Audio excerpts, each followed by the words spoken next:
c'est bon, c'est bon.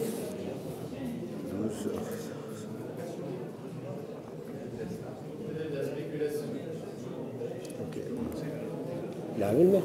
Pour moi, ça, il est arrivé.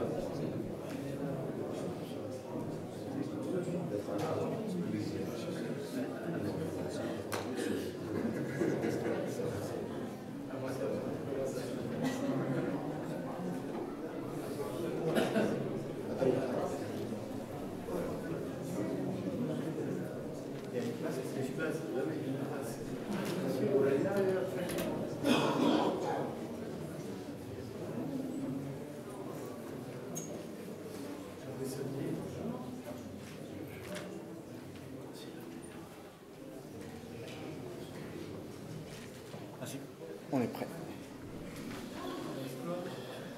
Tout le monde est là?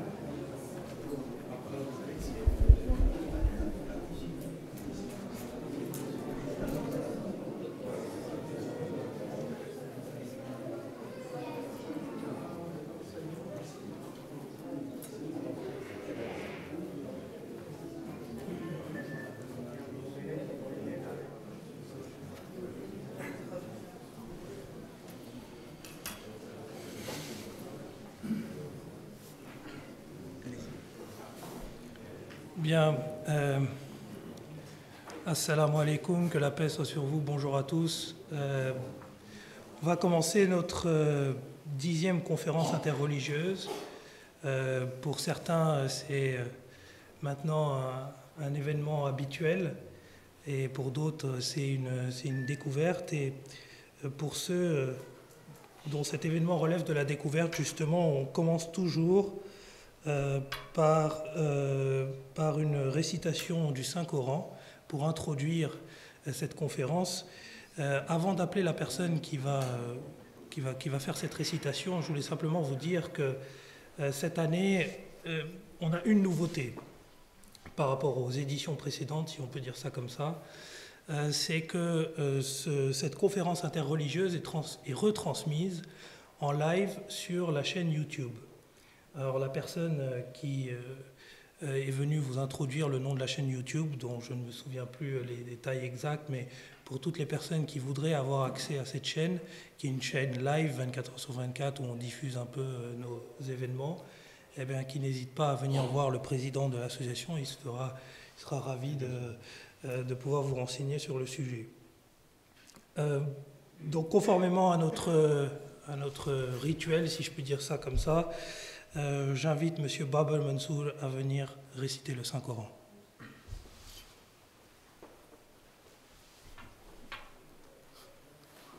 Assalamu alaikum.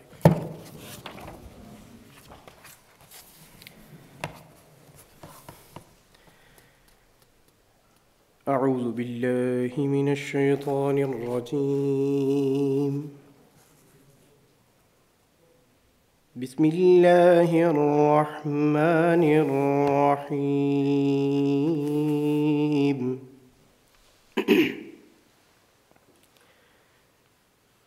يا أيها الذين آمنوا لا يسخر قوم من قوم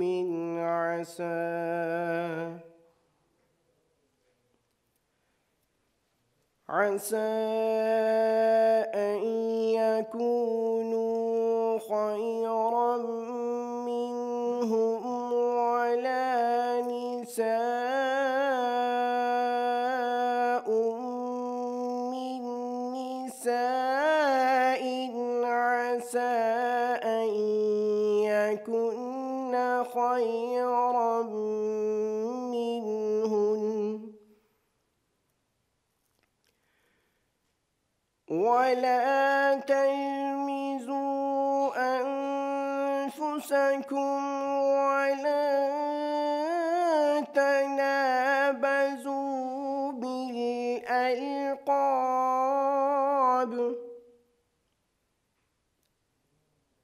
بئس اسم الفسوق بعد الإيمان ومن لم يتب فأولئك هم الظالمون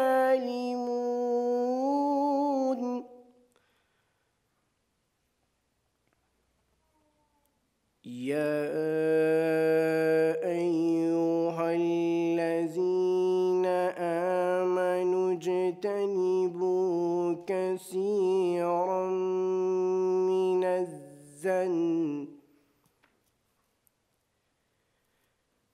إن بعض الظن إثم ولا تجسسوا ولا يغتب بعضكم بعضا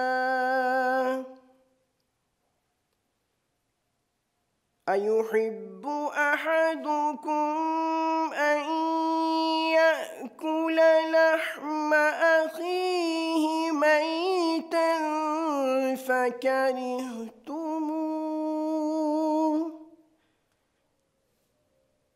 واتقوا الله إن الله تواب رحيم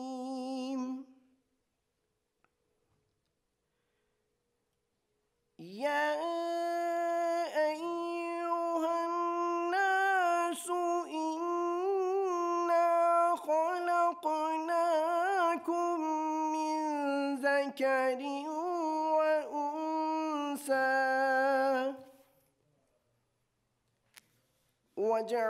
وجعلناكم شعوبا وقبائل لتعارفوا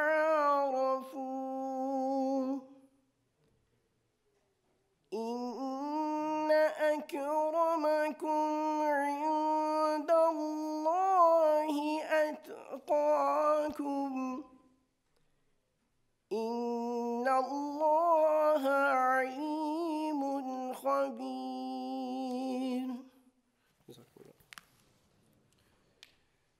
Merci beaucoup pour la traduction. Nous invitons M. Ataoul Haï Saeb à venir présenter.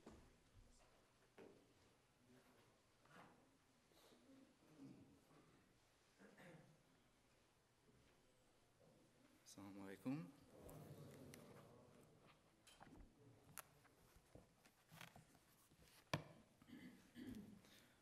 Je me réfugie auprès d'Allah contre Satan le maudit, au nom d'Allah le gracieux, le miséricordieux. Ô vous qui croyez qu'un peuple ne raille pas un autre, qui pourrait bien valoir mieux que lui, et que les femmes ne se moquent pas d'autres femmes, qui pourraient bien être meilleures qu'elles, et ne vous diffamez pas les uns les autres, et ne vous donnez pas entre vous des sobriquets non plus. En vérité, c'est très vilain de souffrir d'une mauvaise réputation après avoir cru, et ceux qui ne se repentent pas sont du nombre des injustes. Ô vous qui croyez, évitez d'avoir trop de soupçons, car dans certains cas le soupçon est un péché. Et n'espionnez pas, et ne médisez pas non plus les uns des autres. L'un de vous aimerait-il manger la chair de son frère mort? Certainement, vous en auriez horreur. Et craignez Allah. Assurément, Allah est celui qui revient très souvent avec compassion. Il est miséricordieux. Ô hommes, nous vous avons créé d'un mâle et d'une femelle, et nous avons fait de vous des clans et des tribus afin que vous puissiez vous reconnaître. En vérité, le plus honorable d'entre vous aux yeux d'Allah est celui qui est le plus juste parmi vous. Assurément, Allah est omniscient, tout conscient. Jazakallah. Assalamu alaikum. Merci beaucoup.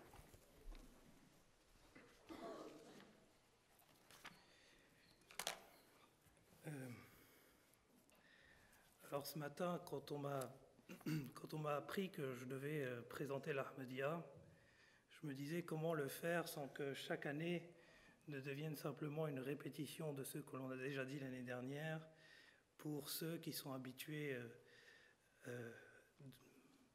à nous remercier par leur présence. Je pense que l'Ahmadiyya, en tout cas ce qui est important de dire, c'est que c'est un mouvement. Et aujourd'hui, à l'heure où on parle tout le temps de réforme de l'islam et on demande justement à ce qu'il y ait un clergé unique dans l'islam, je pense que ce qu'il est important de dire, c'est que l'Ahmadiyya, c'est un mouvement qui est né en 1889 et qui a été fondé par Hazrat Mirza Ghulam Ahmad à Qadian en Inde. Alors ce mouvement, il a été initié dans une toute petite bourgade en Inde, dont je pense que 99 voire 100% de nos invités ne connaissent pas la localisation. Et pourtant, ce mouvement, il s'est diffusé dans le monde entier. Et aujourd'hui, le nombre des Ahmadis est estimé à peu près 10 millions de personnes, ce qui est non négligeable tout de même si en France, on a beaucoup évolué. C'est passé d'une très petite, une micro-communauté à une communauté qui grandit de jour en jour. Mais ce qui est important, c'est de peut-être recentrer sur sa dimension internationale. Et c'est une, et c'est même la seule communauté qui aujourd'hui jouit d'un clergé unique dans l'islam, qui est représenté par son calife. Puisque après le décès du fondateur, donc Hazrat Mirza Ghulam Ahmad, c'est un califat qui a pris la suite. Et ce califat, aujourd'hui, on en est au 5e calife. Et celui-ci représente, en fait, est le chef administratif et spirituel de cette communauté, et il s'appelle Hazrat Mirza Masroor Ahmad. Que Dieu soit son aide. La communauté Ahmadiyya, c'est aussi une présence dans dans 208 pays, si mes chiffres sont bien actuels. C'est des constructions d'écoles, d'hôpitaux, un service humanitaire dans plusieurs continents, en Afrique, en Asie.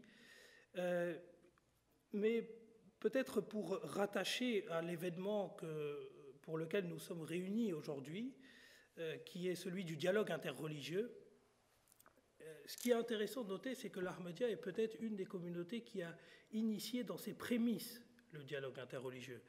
D'abord, je pense que l'islam, en règle générale, a été à l'origine d'un des tout premiers dialogues interreligieux. Ça ne prenait pas peut-être la forme d'un dialogue au sens aujourd'hui, comme on se réunit dans le cadre d'une conférence, mais par exemple le traité de Médine, qui a été adopté par le saint prophète Mohammed, que la paix et les bénédictions d'Allah soient sur lui, a été une des premières formes d'interreligieux qu'on ait pu connaître, puisque ça permettait à toutes les différentes religions de pouvoir cohabiter sous un même toit. Et c'était l'initiation de ce que l'on appelle ce fameux dialogue entre les religions. Mais pour en revenir à l'Ahmadiyya, et peut-être pour recentrer sur qui sont les Ahmadis et pourquoi ils seraient à l'origine aujourd'hui d'un dialogue interreligieux, en 1898, quand le fondateur de l'Ahmadiyya avait fini d'écrire son traité que l'on appelle la philosophie des enseignements de l'islam, eh bien, la philosophie des enseignements de l'islam était destinée à être un discours qui allait être prononcé lors d'un dialogue, interreligieux. Et donc, on voit que déjà en 1898, l'Ahmadiyya initiait ce type de dialogue et était formellement inscrit pour justement favoriser l'entente, la cohésion entre les religions. Et c'était le fondateur de l'Ahmadiyya qui disait à chaque fois, dans beaucoup de ses traités où il a écrit « Réunissez-vous autour de vos points communs, ne vous divisez pas ». À chaque fois qu'on voit naître certaines frustrations dans la société, essayez de vous réunir sur vos points communs. Alors aujourd'hui, je pense que ce sujet que l'on aborde, préservons la paix dans la société, au lendemain de ce que tout le monde a connu à Paris et à Vincennes, eh bien ça correspond à vraiment le but que l'on s'est assigné. Le but que l'on s'est assigné est en réalité le but pour lequel l'islam a été fondé, pour lequel Hazrat Mirza Ghulam Ahmad est venu réformer, c'est-à-dire revivifier.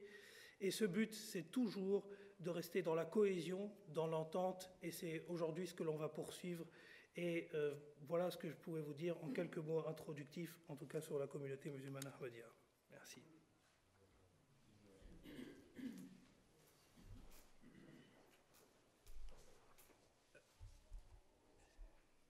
Pour introduire cette conférence interreligieuse, on a l'habitude d'avoir un représentant depuis l'année dernière, un représentant laïque ou républicain, si on peut dire ça comme ça.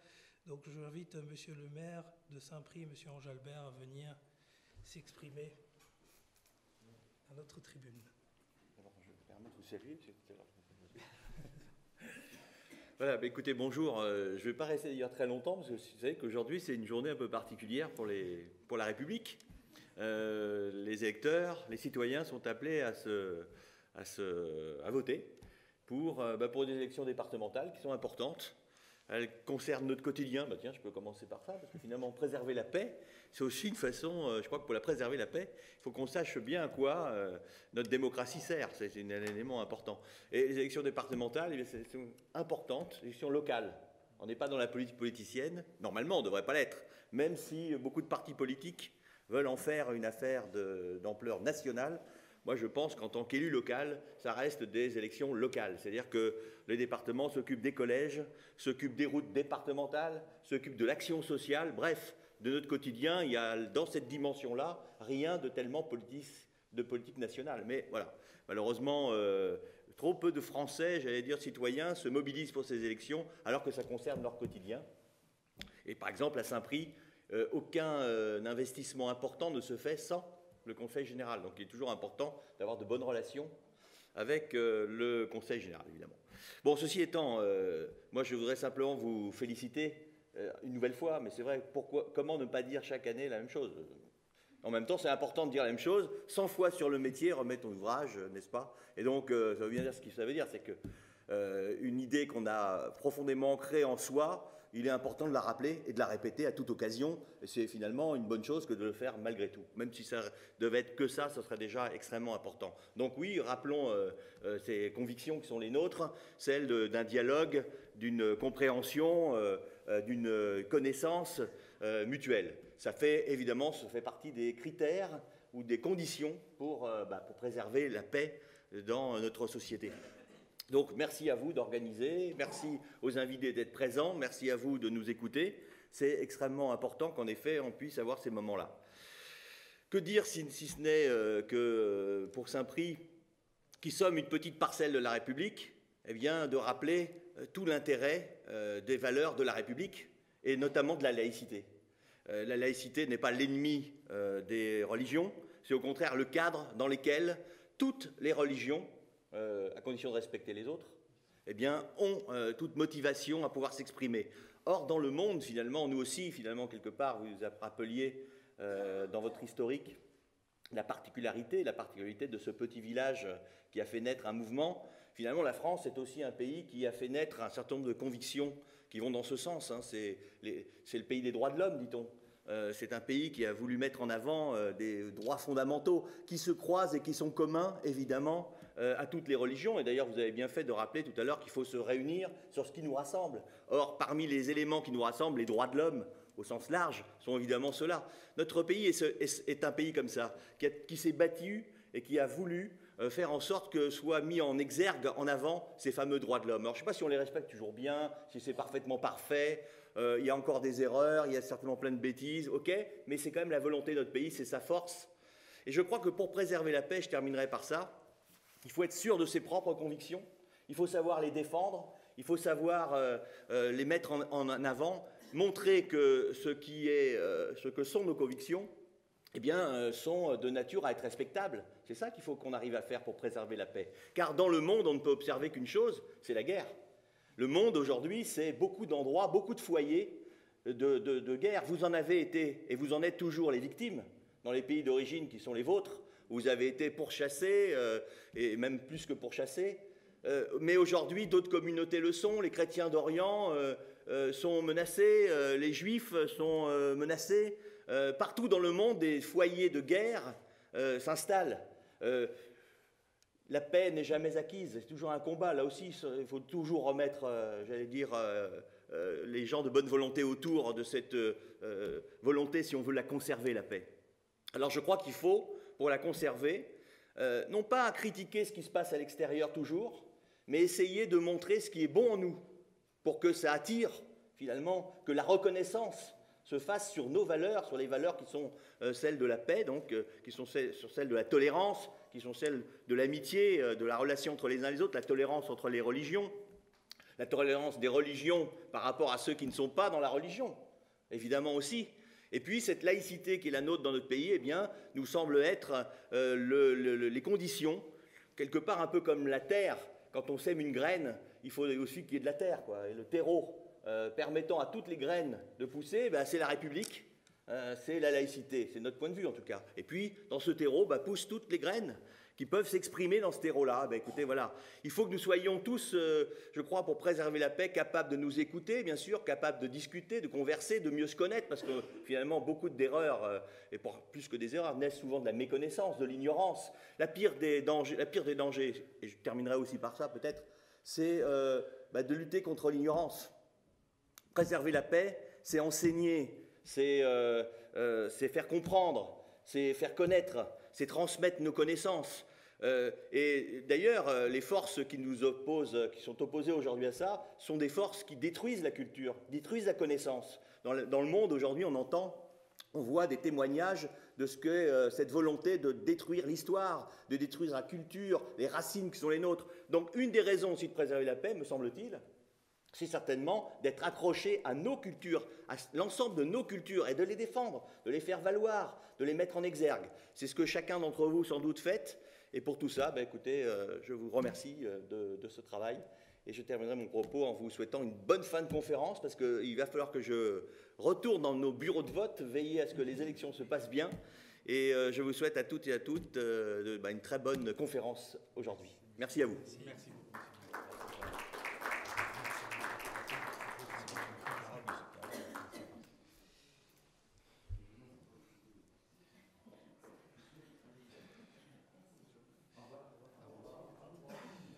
Donc on va passer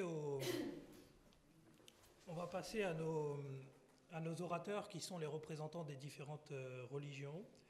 Et on va commencer par le représentant de l'hindouisme qui représente la mission Krishna, qui est M. Gora Bhakta.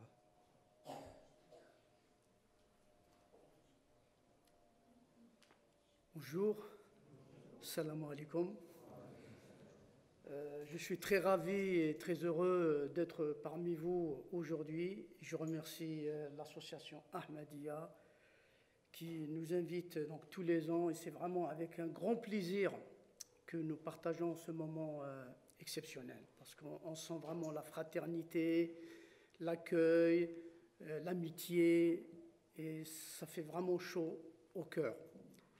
Comme il vient de le rappeler, monsieur le maire, on est quand même dans un beau pays où toutes les cultures, les religions sont respectées, où on peut aussi exprimer notre foi sans aucun risque. Contrairement à certains pays où on n'a pas la chance de s'exprimer comme on le fait aujourd'hui ici en France. Donc, pour le sujet d'aujourd'hui, comment préserver la paix dans la société, c'est un sujet très important. En même temps, chacun de nous peut-être a une idée exacte chacun de nous sait qu'est-ce que c'est préserver la paix. La paix, elle vient de Dieu. Dans toutes les religions, on commence par shalom, l'islam, salam. Toutes les religions commencent par le mot paix. Et donc cette paix, elle est en nous en fait, parce que c'est Dieu qui habite en nous. Et ce dialogue avec la paix, c'est avec la prière. Tous les jours, le religieux qui se lève le matin très tôt, qui va à la mosquée, à l'église, au temple, ou à la synagogue, ou comment on appelle voilà. Et on prie Dieu pour avoir une relation, un dialogue. Donc le fait de prier tous les jours, quotidiennement, ça nous établit directement avec Dieu. Et cette paix, progressivement, elle se manifeste. Parce que, comme Socrate, le philosophe, il a dit connais-toi toi-même.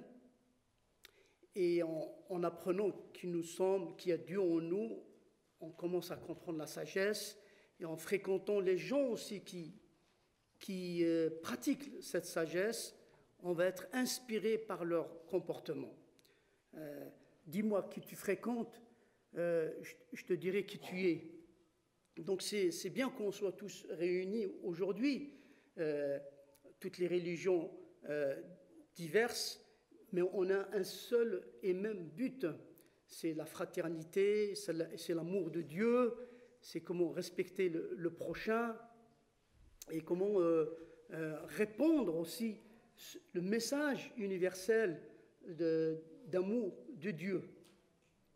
Mais malheureusement, certaines religions qui disent qu'elles sont religieuses, mais elles ne le sont pas parce qu'elles prêchent la haine à la place de l'amour. Et j'aime bien le slogan d'Ahmadiyya quand ils disent amour pour tous, haine pour personne. Et c'est ça qui doit être mis en avant dans la société. Mais aujourd'hui, les religions, ils pensent qu'avec la violence, la haine, le fanatisme, ils vont dominer le monde. Mais ce n'est pas avec la violence, la haine. Si vous voulez changer le monde, changez vous-même déjà. Parce que le djihad, c'est quoi? C'est un combat intérieur avec soi-même. Déjà, développer ces qualités spirituelles qui sont en nous, de tolérance, d'humilité, de fraternité. Et comme ça, le prochain, il voit le comportement. Il n'a pas besoin même pas d'expliquer. On dit que l'exemple est meilleur que le précepte. Un enfant, si vous lui dites ne fais pas ça, mais alors que vous-même vous le faites, il ne prend pas au sérieux. L'enfant, il voit et il comprend ce qu'il voit. Donc, il n'y a pas besoin de faire de grands discours religieux si nous-mêmes on n'est pas exemplaires dans la vie spirituelle, religieuse. Et donc, aujourd'hui, c'est vrai, on est tous concernés par cette mission de préserver la paix dans le monde. Et ça commence déjà à comprendre que tout ce qui est dans ce monde, ça appartient à Dieu. Nous, on n'est que des serviteurs, des passagers, des étrangers qui viennent, qui restent un certain temps et puis qui partent.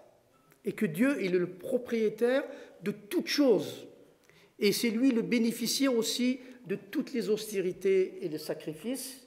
Et il est l'ami de tous les êtres. Ça, il faut le retenir. Il est l'ami de tout le monde, y compris les animaux. Donc ces trois choses-là, c'est très essentiel. Et si on veut aussi maintenir la paix dans le monde, on doit aussi éduquer nos enfants et préserver la chasteté aussi des femmes qui ont un rôle à jouer très important dans la société, parce qu'une femme chaste, protégée, engendre une bonne population, progéniture, qui va contribuer à la paix dans le monde. Et il y a un système aussi dans la société, le système, chacun doit être éduqué en fonction de ses capacités intellectuelles et physiques.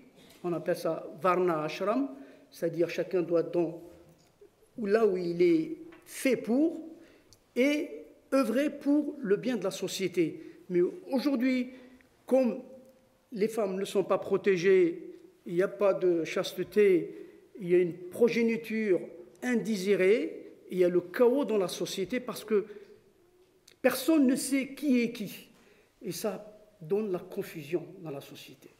Donc c'est une occasion, avec l'interreligieux qu'Ahmadiyya nous fait régulièrement tous les ans, c'est une très bonne occasion, une chance pour nous de développer cette fraternité avec les différentes religions et qu'on a le même but. Le but, c'est quoi? C'est d'aimer Dieu. Et à travers cet amour divin, il se propage vers tous les êtres. Parce qu'on est tous des serviteurs de Dieu, quelle que soit notre couleur, quelle que soit notre religion, quelle que soit notre langue, notre pays, mais on est tous rattachés à Dieu. Et l'être humain qui comprend cette leçon simple qu'il est serviteur de Dieu et que son devoir, sa mission, c'est de se purifier Et après, essayer d'aider aussi les autres à se purifier. Et ainsi, on contribue à la paix dans le monde. La paix, ce n'est pas un travail personnel. Ça peut l'être aussi au début. Il faut se purifier soi-même. Mais il faut qu'on la distribue aux autres. On purifie aussi la société. Et ça commence par soi, la famille, la patrie. Et cet amour, il est distribué même à la planète entière, universelle. Voilà, je vous remercie beaucoup de votre attention. Voilà. Merci. Merci.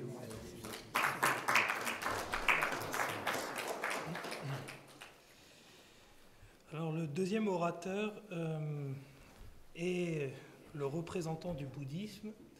Alors, en fait, il y en a bien un qui va s'exprimer, qui est M. François Pelletier, mais ils sont venus à deux, et je voulais le mentionner. Il y a un moine Samenera, c'est Thomas qui est venu avec lui, et j'invite M. François Pelletier à venir s'exprimer. Je me permets de me présenter. Nous représentons le bouddhisme Theravada, de la tradition Theravada, parce que dans le bouddhisme, il y a plusieurs traditions. Nous sommes la tradition des anciens. Aujourd'hui, je suis très heureux de pouvoir participer en qualité de représentant du patriarche, notre patriarche qui est absent aujourd'hui. Malheureusement, il aurait bien voulu venir parce qu'à chaque fois que dans le département du Val d'Oise, jusqu'ici, depuis une dizaine d'années, notre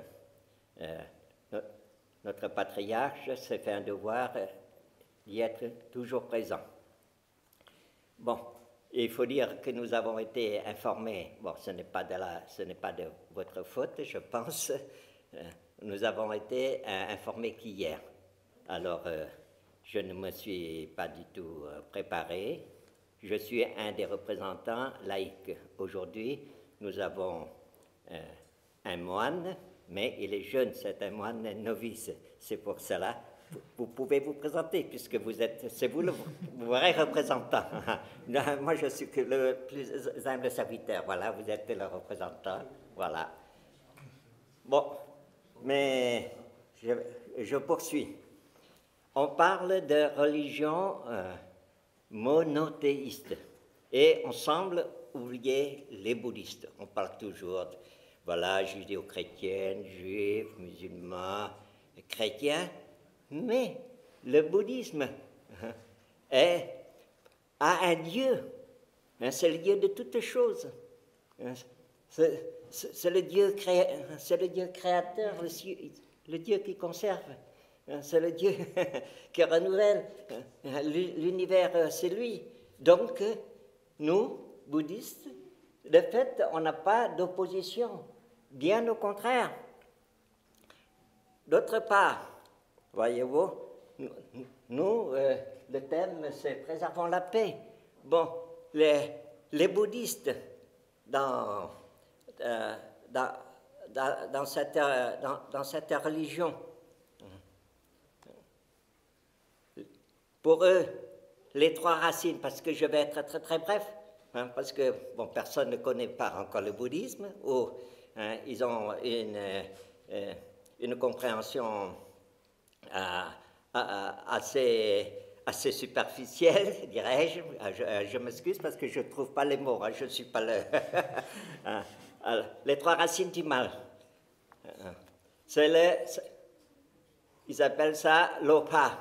L'esprit de possession. Ça, c'est la première racine. La deuxième racine, c'est l'esprit de haine. La troisième racine, c'est l'illusion, c'est l'ignorance. Bon, à propos de la première racine, la possession, d'où vient tout le mal sur la terre? D'où vient qu'il n'y ait pas de paix? C'est parce que l'être humain, tous les êtres sont pris en quelque sorte par un péché originel, dans le catholicisme, on parle de péché originel, mais dans le bouddhisme, il y a le péché originel qui est là, c'est l'ignorance. Il croit, il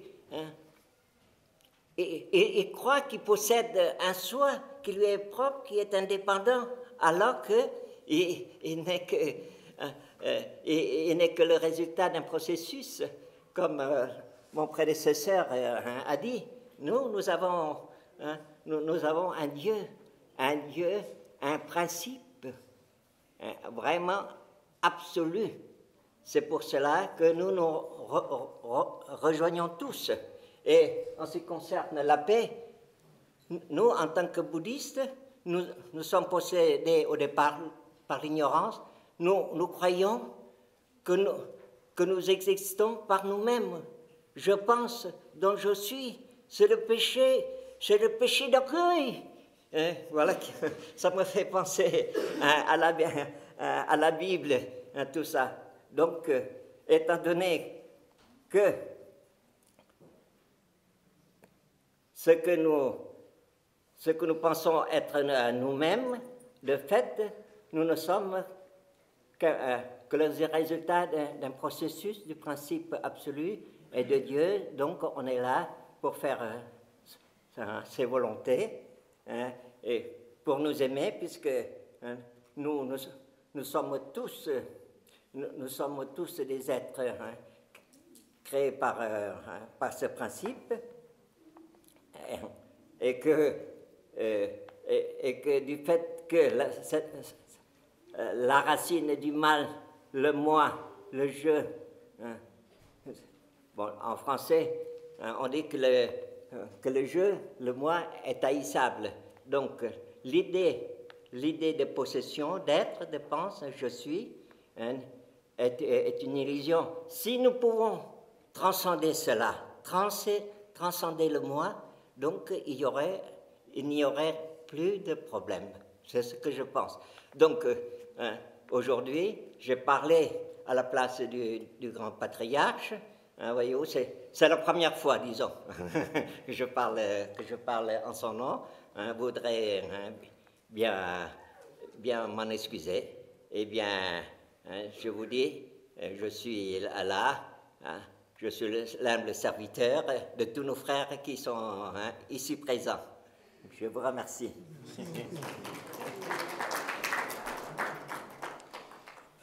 Alors, il devait y avoir un représentant du sikhisme qui devait venir de la part du Conseil représentatif des Sikhs de France, mais qui s'est excusé parce qu'ils avaient une autre conférence au même moment et c'était assez compliqué de pouvoir se désister d'un côté et de pouvoir débloquer 2 représentants en tout cas.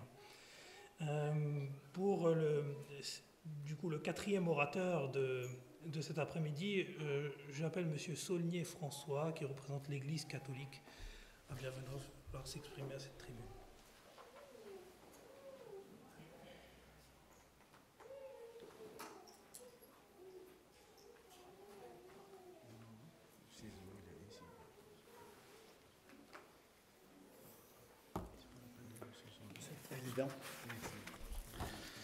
Bonjour.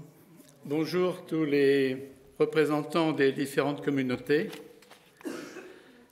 Je vais introduire le message de notre pape François.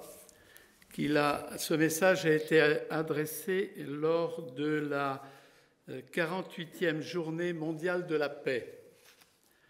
Le thème que François a retenu s'est intitulé « Non plus esclavage, mais frères ». Le texte est un peu long, mais je vais aller assez vite quand même. Donc, c'est le pape François, au début de cette nouvelle année, que nous accueillons comme une grâce et un don de Dieu à l'humanité. Il dit « Je désire adresser à chaque homme et femme, ainsi qu'à chaque peuple et chaque nation du monde, aux chefs d'État et de gouvernement, ainsi qu'aux responsables des diverses religions, mes vœux fervents de paix, que j'accompagne de ma prière afin que cessent les guerres, les conflits et les nombreuses souffrances provoquées soit par la main de l'homme, soit par de vieilles et nouvelles épidémies, comme par les effets dévastateurs des calamités naturelles. Je prie de manière particulière pour que, répondant à notre vocation commune de collaborer avec Dieu et avec tous les hommes de bonne volonté pour la promotion de la concorde, de la paix dans le monde, nous sachions résister à la tentation de nous comporter de manière indigne de notre humanité. Ainsi, dans le message qu'il avait adressé l'année précédente, il avait observé un désir de vie pleine, que ce désir appartient une soif irrépressible de fraternité qui pousse vers la communion avec les autres, en qui nous ne trouvons pas d'ennemis ni de concurrents, mais des frères à accueillir et à embrasser. L'homme étant un être relationnel, destiné à se réaliser dans le contexte de rapports interpersonnels, inspirés par la justice et la charité, il est fondamental pour son développement que soit reconnue et respectée sa dignité, sa liberté et son autonomie. Malheureusement, le fléau toujours plus répandu de l'exploitation de l'homme par l'homme blesse gravement la vie de communion et la vocation à tisser des relations interpersonnelles empreintes de respect, de justice et de charité. Cet abominable phénomène qui conduit à piétiner la dignité et les droits fondamentaux de l'autre et à anéantir la liberté et la dignité prend de multiples formes sur lesquelles je désire réfléchir brièvement afin que la lumière de la parole de Dieu, que nous puissions considérer tous les hommes non plus esclaves mais frères. Le premier point est intitulé « À l'écoute du projet de Dieu sur l'humanité ». Le thème que j'ai choisi pour le présent message rappelle la lettre de saint Paul à Philéon, dans laquelle l'apôtre demande à son collaborateur d'accueillir Onésime, autrefois esclave de Philéon et maintenant devenu chrétien, et donc, selon Paul, digne d'être considéré comme un frère. Aussi l'apôtre des gentils écrit « Il t'a été retiré pour un temps afin que t'être rendu pour l'éternité non pas comme un esclave, mais bien mieux qu'un esclave, comme un frère très cher. » Onésime est devenu frère de Philémon en devenant chrétien. Ainsi, la conversion au Christ, le début d'une vie de disciple, constitue une nouvelle naissance. Nouvelle naissance qui régénère la fraternité comme lien fondateur de la vie familiale et fondement de la vie sociale. Quand dans le livre de la Genèse, nous lisons que Dieu créa l'homme, homme et femme, et les bénit, afin qu'ils grandissent et se multiplient, il fit d'Adam et Ève des parents qui, en accomplissant la bénédiction de Dieu, étaient féconds et de se multiplier ont généré la première fraternité, celle de Caïn et Abel. Caïn et Abel sont frères parce qu'ils viennent du même sein et donc ils ont la même origine, la même nature et la même dignité que leurs parents, créés à l'image et la ressemblance de Dieu. Mais la fraternité exprime aussi la multiplicité et la différence qui existent entre les frères, bien que liés par la naissance, ayant la même nature et la même dignité. En tant que frères et sœurs, toutes les personnes sont donc par nature en relation avec les autres, et dont elles se différencient, mais avec lesquelles elles partagent la même origine, la même nature et la même dignité. C'est en raison de cela que la fraternité constitue le réseau de relations fondamentales pour la construction de la famille humaine créée par Dieu. Excusez-moi. Malheureusement, entre la première création racontée dans le livre de la Genèse et la nouvelle naissance par le Christ, qui rend les croyants frères et sœurs, du premier-né d'une multitude de frères, il y a la réalité négative du péché qui, à plusieurs reprises, rompt la fraternité issue de la création et déforme continuellement la beauté et la noblesse du fait d'être frères et sœurs de la même famille humaine. Non seulement Caïn ne supporte pas son frère, mais il le tue par envie en commettant le premier fratricide. Le meurtre d'Abel par Caïn atteste tragiquement le rejet radical de la vocation à être frère. Leur histoire met en évidence la tâche difficile à laquelle tous les hommes sont appelés de vivre unis en prenant soin l'un de l'autre.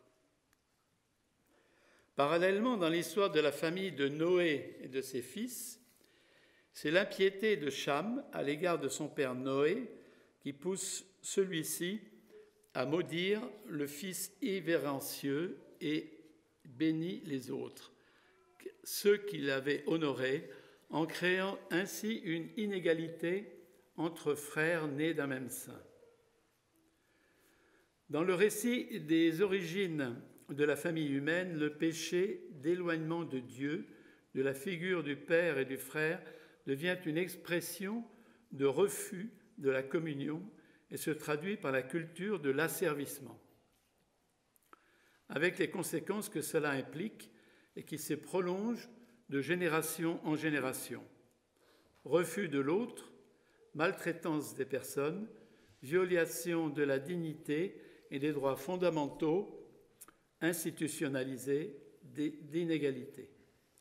D'où la nécessité d'une continuelle conversion à l'alliance accomplie par l'oblation, par le Christ sur la croix, confiant que là où le péché s'est multiplié, la grâce a surabondé. Ainsi, lui, le Fils aîné, est venu révéler l'amour du Père pour l'humanité.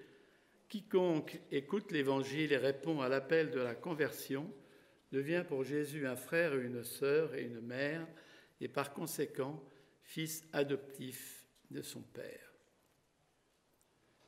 Les multiples visages de l'esclavage hier et aujourd'hui. Autre point. Depuis les temps immémoriaux, les diverses sociétés humaines connaissent le phénomène de l'asservissement de l'homme par l'homme. Il y eut des époques dans l'histoire de l'humanité où l'institution de l'esclavage était généralement acceptée et régulée par le droit.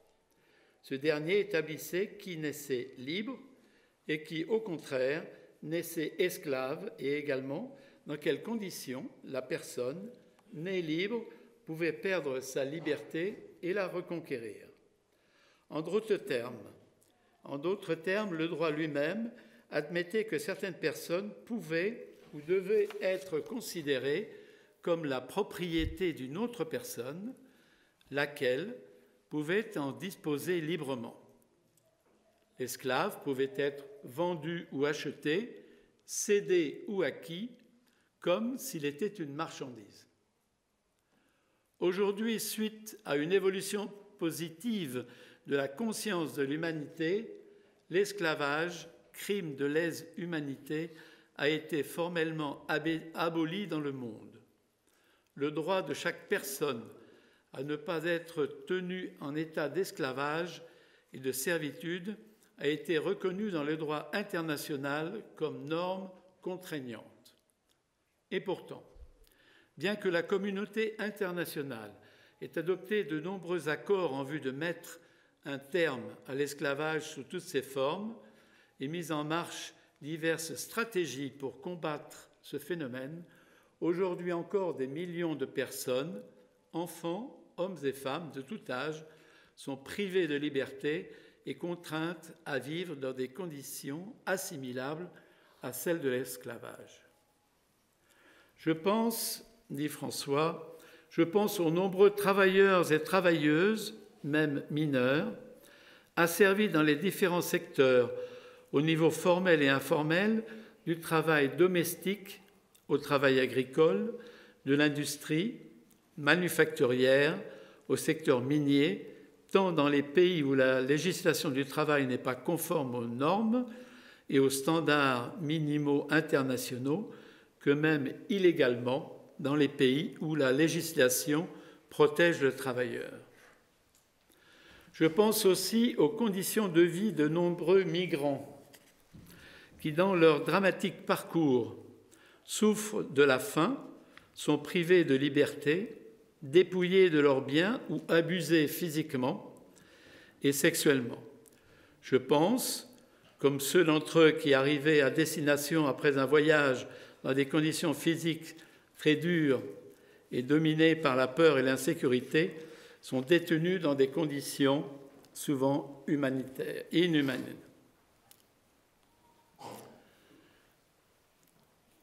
Je pense à ceux d'entre eux que toutes les diverses circonstances sociales, politiques et économiques poussent à vivre dans la clandestinité, et à ceux pour rester dans la légalité, ils acceptent de vivre et de travailler dans des conditions indignes, spécialement quand les législations nationales créent ou permettent une dépendance structurelle du travailleur migrant par rapport à l'employeur, en conditionnant, par exemple, la légalité du travail aux conditions de travail.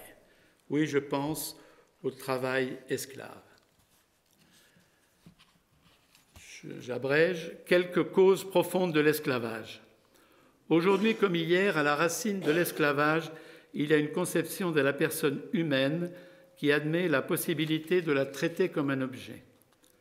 Quand le péché corrompt le cœur de l'homme et l'éloigne de son Créateur et de ses semblables, ces derniers ne sont plus perçus comme des êtres égale dignité, comme frères et sœurs en humanité, mais sont vus comme des objets.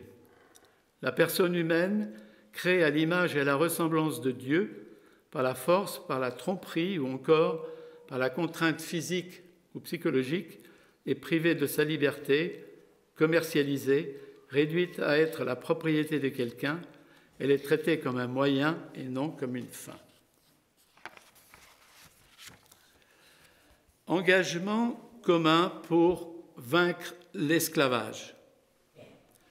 Souvent, en observant le phénomène de la traite des personnes, du trafic illégal des migrants et des visages connus et inconnus de l'esclavage, on a l'impression qu'il y a lieu de l'indifférence générale.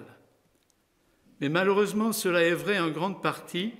Je voudrais, dit François, cependant rappeler l'immense travail silencieux que de nombreuses congrégations religieuses, surtout féminines, réalisent depuis de nombreuses années en faveur des victimes. Ces instituts œuvrent dans les contextes difficiles, dominés souvent parfois par la violence, en cherchant à briser les chaînes invisibles qui lient les victimes à leurs trafiquants et exploiteurs. Des chaînes dont les mailles sont faites par des mécanismes psychologiques subtils qui rendent les victimes dépendantes de leurs bourreaux par le chantage et la menace, pour eux et leurs proches, mais aussi pour les moyens matériels comme la confiscation de documents d'identité et la violence physique. L'action des congrégations religieuses s'articule principalement autour de 3 actions: le secours aux victimes, la réhabilitation du point de vue psychologique et de la formation, et leur réintégration dans la société de destination ou d'origine. Le dernier point, globaliser la fraternité, non l'esclavage ni l'indifférence. Dans son œuvre d'annonce de la vérité et de l'amour du Christ dans la société, l'Église s'engage constamment dans des actions de caractère caritatif à partir de la vérité sur l'homme. Elle a la tâche de montrer à tous le chemin vers la conversion qui amène à changer le regard sur le prochain, à reconnaître dans l'autre, quel qu'il soit, un frère et une sœur en humanité, et en reconnaître la dignité intrinsèque dans la vérité et dans la liberté, comme nous l'illustre l'histoire de Joséphine Bakita, une femme originaire de la région du Darfour au Soudan, enlevée par des trafiquants d'esclaves et vendue à des maîtres terribles dès l'âge de 9 ans, est devenue ensuite, à travers de douloureux événements, libre fille de Dieu par la foi vaincue dans la consécration religieuse et dans les services des autres, spécialement des petits et des faibles. Cette sainte qui a vécu entre le 19e et le 20e siècle est aujourd'hui un témoin et un modèle d'espérance pour les nombreuses victimes de l'esclavage. Et elle peut soutenir les efforts de tous ceux qui se consacrent à la lutte contre cette plaie dans le corps de l'humanité contemporaine, une plaie dans la chair du Christ.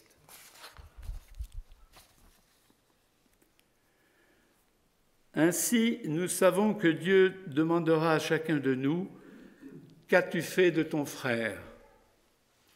La mondialisation de l'indifférence qui aujourd'hui pèse sur les vies de beaucoup de sœurs et de frères requiert que nous nous fassions tous les artisans d'une mondialisation de la solidarité et de la fraternité qui puisse leur redonner l'espérance et leur faire reprendre avec courage le chemin à travers les problèmes de notre temps et les perspectives nouvelles qu'il apporte et que Dieu met entre nos mains le chemin de la paix. Merci. Merci.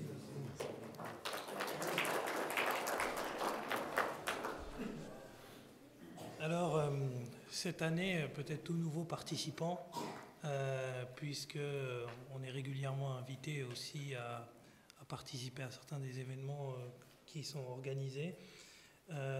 J'invite la représentante de la scientologie, Madame Martine Rein, à bien venir vouloir s'exprimer sur cette tribune.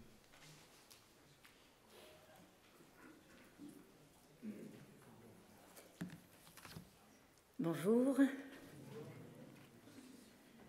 Donc, je remercie tout d'abord M. Mansour de m'avoir invité, je ne sais pas s'il est présent dans la salle, et la communauté Ahmadiyya pour parler à cette conférence interreligieuse dont le sujet est « Préservons la paix dans la société ».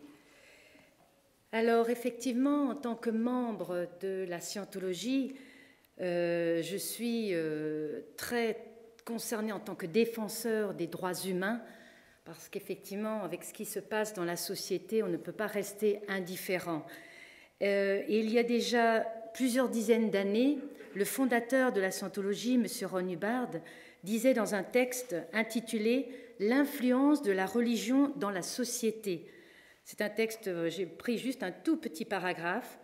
Nous nous trouvons aujourd'hui à un grand tournant de l'histoire, et ce que nous faisons aujourd'hui déterminera si le monde va maintenant remonter la pente ou s'il va glisser, ou s'il va continuer de glisser dans une autre ère de ténèbres. On est en plein, je dirais, dans cette situation. Donc, qu'allons-nous faire ? Il est vrai que quand on regarde autour de nous aujourd'hui, la violence et les conflits entre les individus et entre les nations, pourtant connus depuis des temps immémoriaux, allons-nous dire, sont malgré tout toujours d'actualité. On a les religions et les spiritualités, les thérapies douces et les gens qui veulent aider les autres, qui sont assaillis en permanence par le biais des médias. Et je pense qu'on le connaît régulièrement, on a effectivement des attaques dans les médias ou des dénonciations qui ne sont pas toujours très agréables à vivre. En principe, on pourrait dire que dans une société civilisée ou intellectuellement développée, la morale, l'éthique et même le simple bon sens auraient dû suffire pour que les hommes acceptent leurs différences et respectent leurs convictions. Malheureusement, il y a des, entre guillemets, forces obscures qui œuvrent dans le sens opposé et qui attaquent ces groupes, ces associations, qui ont comme seul tort de penser différemment. De plus, cette intolérance sournoise, ou des fois carrément avérée, tente de briser la spiritualité ou de réduire la liberté de conscience à un domaine privé, un domaine très clos, très limité, prier chez soi, prier, comme ils disent, dans votre placard. Et malgré tout, il existe des instruments juridiques internationaux qu'on connaît, qui ont une importance capitale. Ils servent tout d'abord de référence morale, mais ils servent aussi d'outils d'autodéfense, qu'il ne faut pas oublier, pour tout groupe de pensée qui subit toute forme d'intolérance. Il faut donc que tout citoyen sache qu'il peut défendre ses droits, grâce à des conventions internationales, européennes et autres. Et on a eu la Déclaration universelle des droits de l'homme qui a été signée en 1948, à Paris, en France, afin d'établir, je cite, un idéal commun à atteindre par tous les peuples et toutes les nations. Tous les traités qui ont été signés par la suite ne sont pas théoriques, ils font force de loi. Et les gouvernements qui les ont ratifiés sont tenus de les respecter, ce qui est malheureusement pas toujours le cas. La liberté d'expression, la liberté d'opinion et le droit de choisir sa religion et de la pratiquer doivent être protégés, car ces libertés sont menacées par une propagande et des préjugés qui stigmatisent gravement les minorités ou tout autre mouvement de pensée. Et si on ne réagit pas maintenant, cela peut se transformer en une agression généralisée des droits de tous. Pour un peu illustrer ça, regardons simplement ce qui se passe avec les religions. Si une personne appartient à une des principales religions bien établies dans son pays, quand cette personne va se rendre dans un autre pays, il se peut très bien que finalement la personne devienne membre d'une minorité et peut à son tour subir des attaques très violentes. Donc, il est vrai qu'il est important de réagir pour préserver la paix dans la société. Donc, si on veut la liberté et le bonheur pour chacun, si nous voulons enrayer l'intolérance religieuse dans le monde, la solution, bien sûr, c'est l'éducation. Il est vrai qu'il est important d'éduquer les jeunes, de commencer à la base, et c'est pour ça que les membres de l'Église de Scientologie, ayant la conviction que toute l'humanité doit avoir accès aux droits inaliénables de l'homme, supportent depuis plus de 60 ans la Déclaration universelle des droits de l'homme, qui est véritablement universelle. Alors, comment font ces membres ?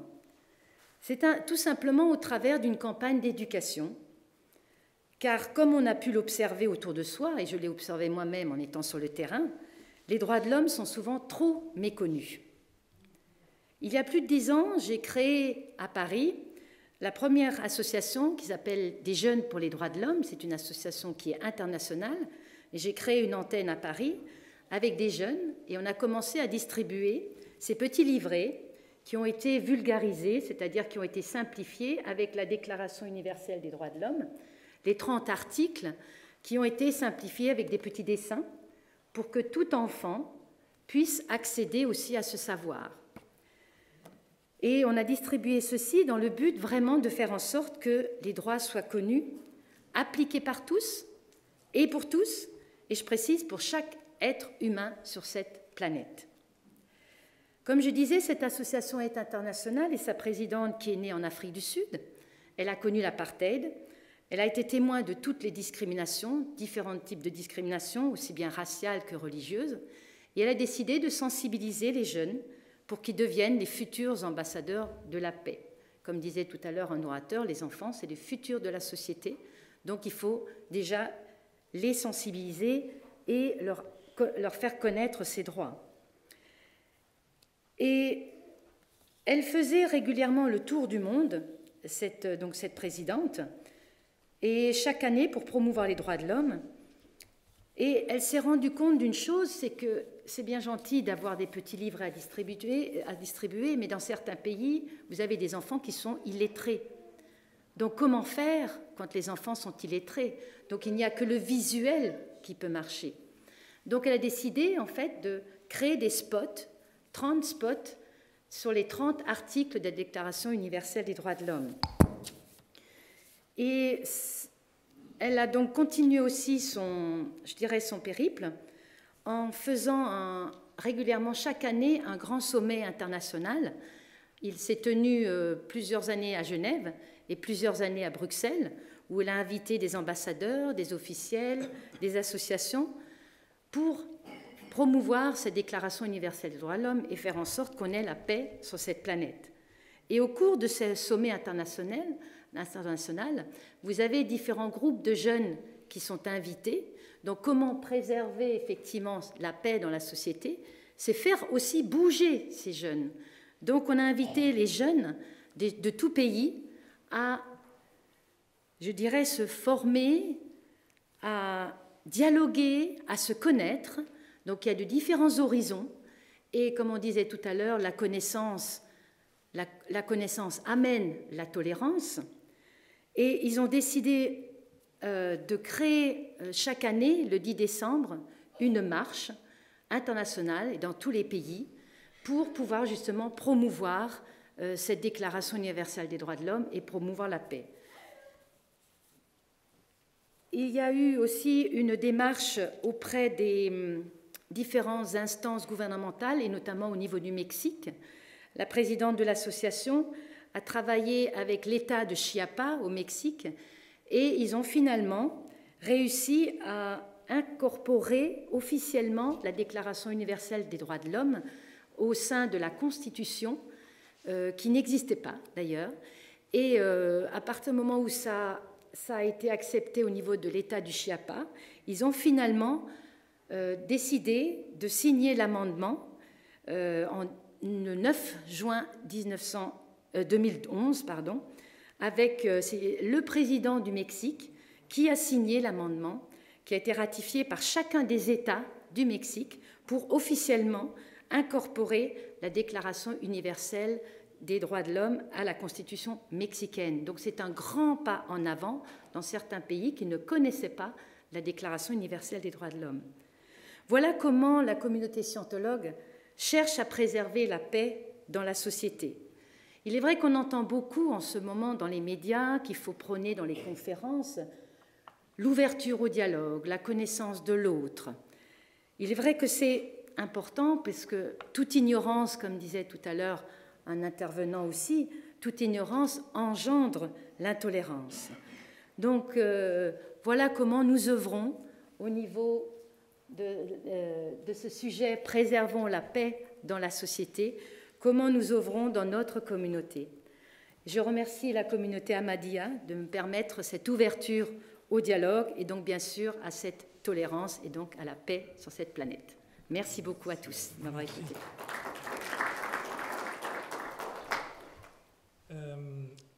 Avant-dernier dignitaire religieux à venir s'exprimer à cette tribune, j'invite le représentant du judaïsme, le rabbin Meir Malka, à bien vouloir s'exprimer.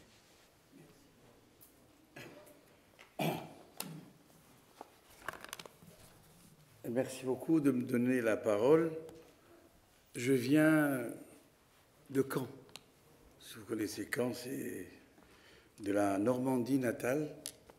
Je suis passé je célébrais un mariage, j'ai couru pour ne pas rater cet échange. Et quand M. Omar m'a appelé la semaine dernière, honnêtement, je ne lui ai même pas posé la question ni où je viens, ni où je vais. Il m'a dit, vous pouvez venir dimanche. Je dis, où? Il m'a dit, ben voilà, on fait une conférence. Et je découvre, donc c'est une mosquée. Et peut-être c'est la deuxième, troisième fois de ma vie que je rentre dans une mosquée. En plus, il m'a demandé de m'enlever les chaussures. J'ai dit, bon, ben, je vais garder les chaussures ou pas, je ne sais pas. Enfin, je les ai enlevées. Voilà, donc, le sujet est intéressant. Et tout d'abord parce que je pense que la réussite est déjà là. Le fait qu'on soit ici et de parler à vous et de pouvoir s'exprimer. Je vois que nous sommes différents des couleurs et de religion.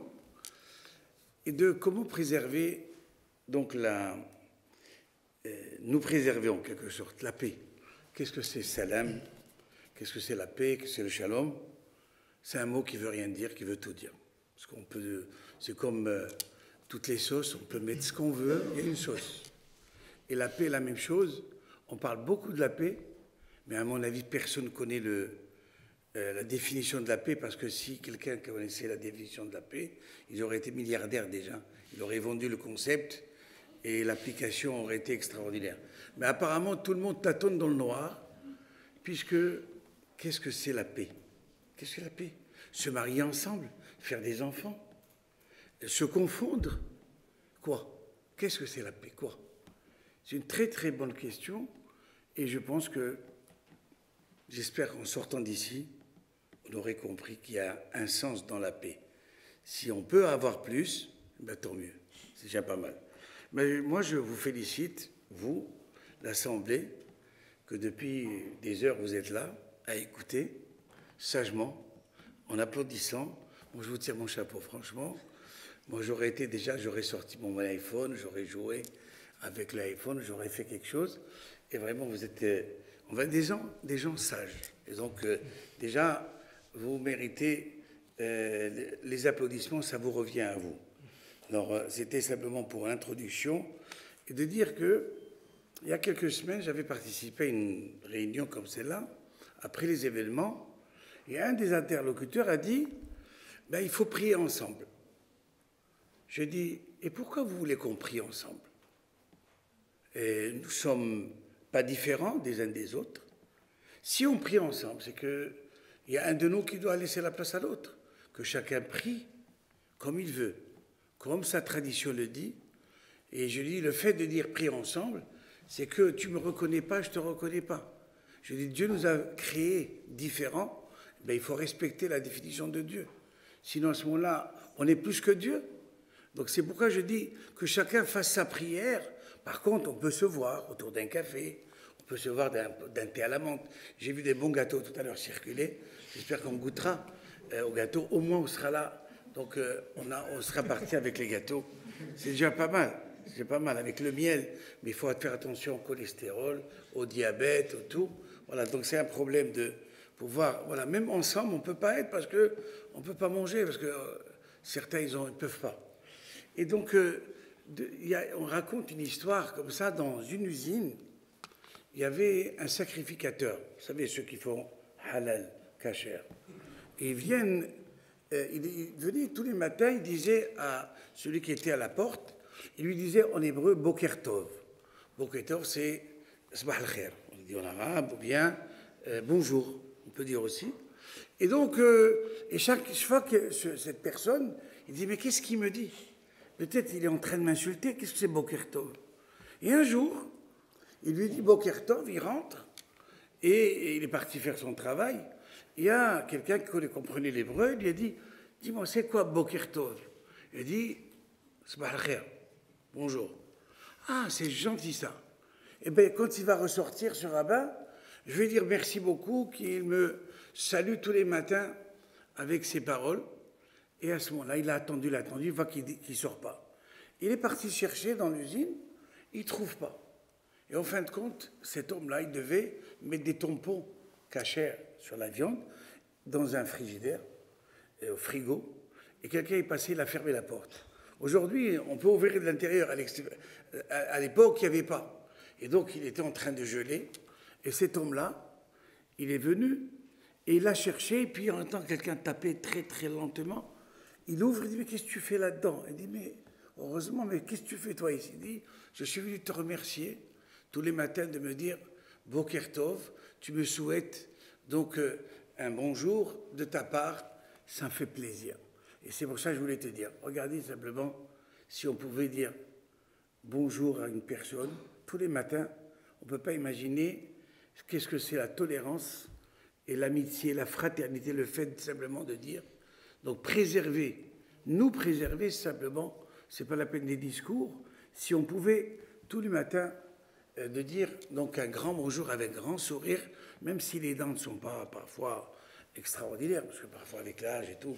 Mais on peut montrer, celui qui montre les dents, eh bien c'est comme s'il a donné du lait à quelqu'un à boire. C'est un sourire à une personne, c'est déjà, c'est mieux que de donner quoi que ce soit. Donc déjà si on commençait, quand on se voit ensemble, on dit un grand bonjour avec un sourire, et donc on s'en fiche si c'est des implants ou pas des implants, l'essentiel de dire bonjour. Hier, dans toutes les synagogues du monde, on a lu une section qui parle de Moussa, Moïse.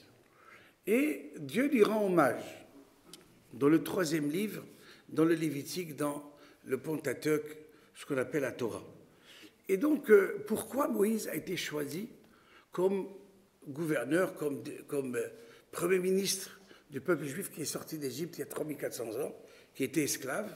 Pourquoi il a été choisi? Il dit parce que simplement, c'était quelqu'un qui était berger.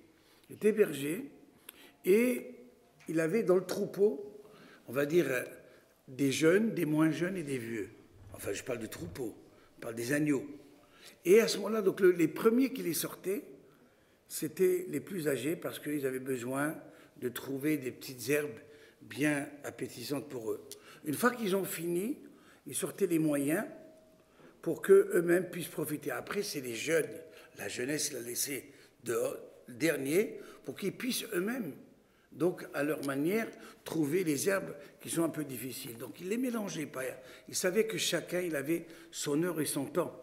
Et Dieu a dit, si un homme peut regarder comme ça ce troupeau, c'est qu'il est capable de enseigner, de diriger donc les personnes.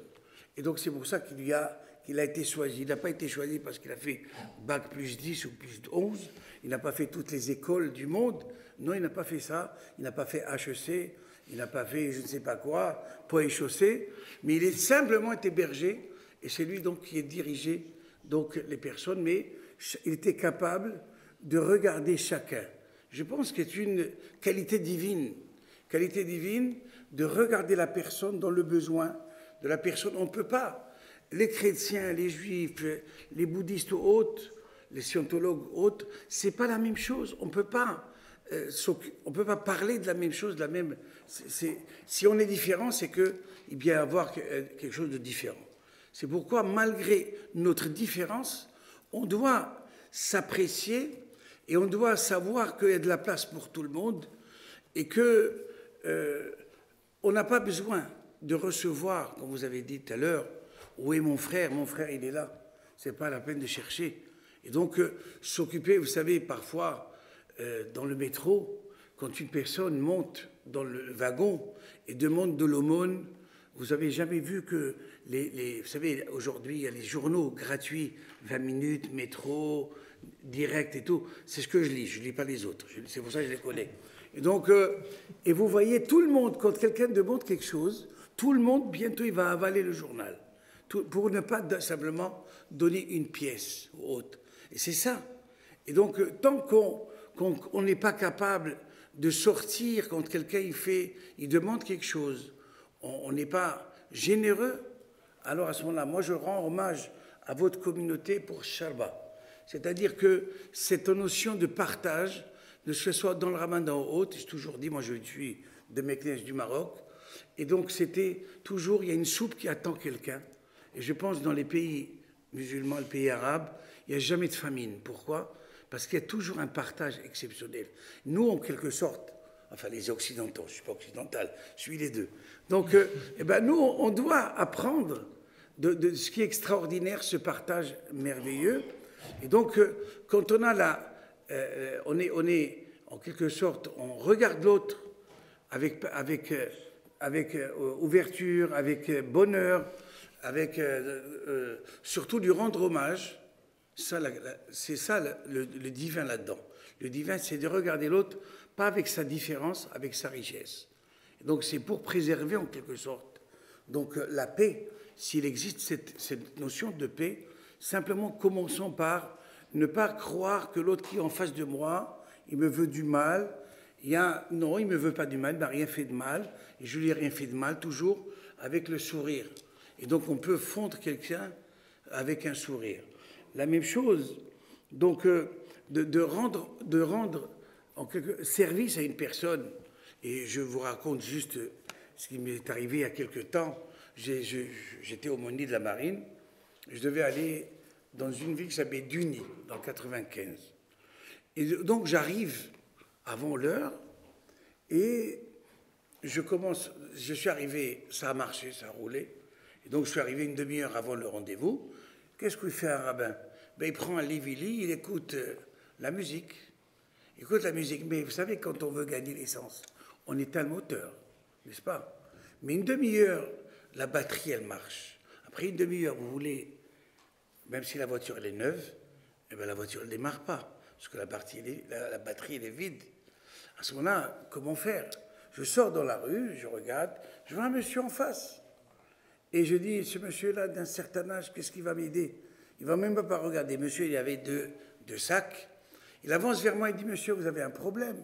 Je dis, oui, je pense que la batterie, mais il dit, ne vous inquiétez pas.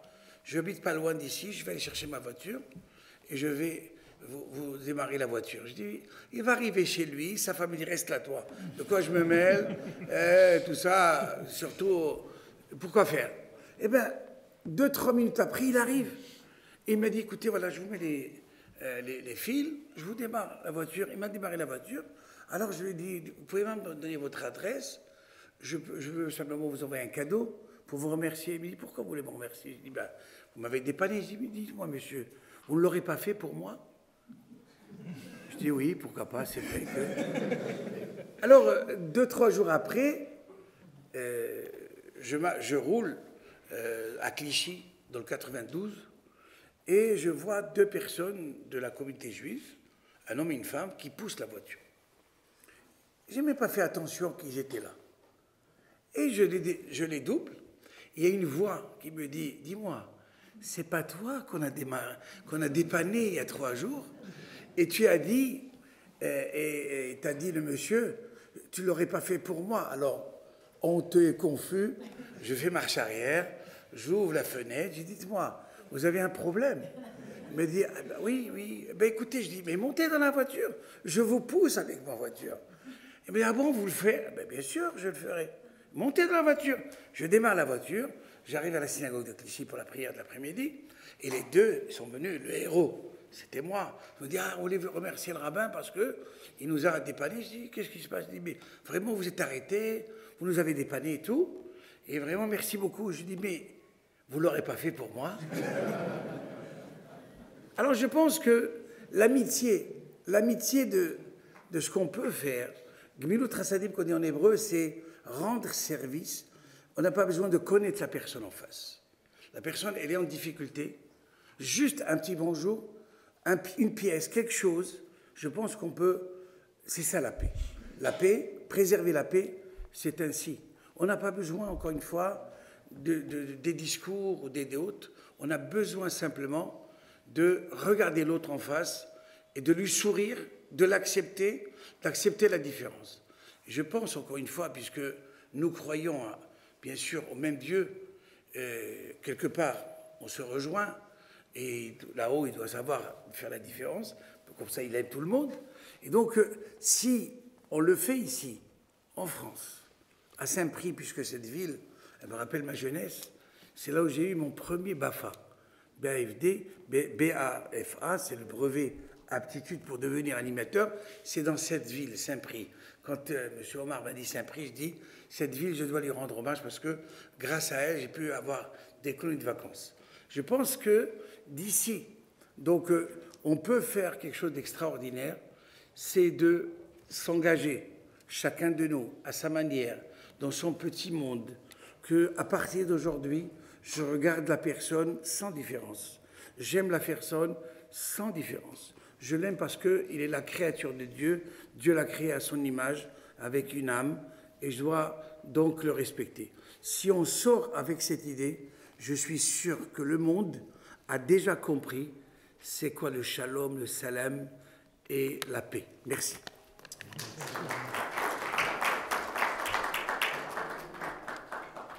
J'invite donc le dernier dignitaire religieux à venir s'exprimer, c'est le représentant de l'islam, M. Bilal Abou.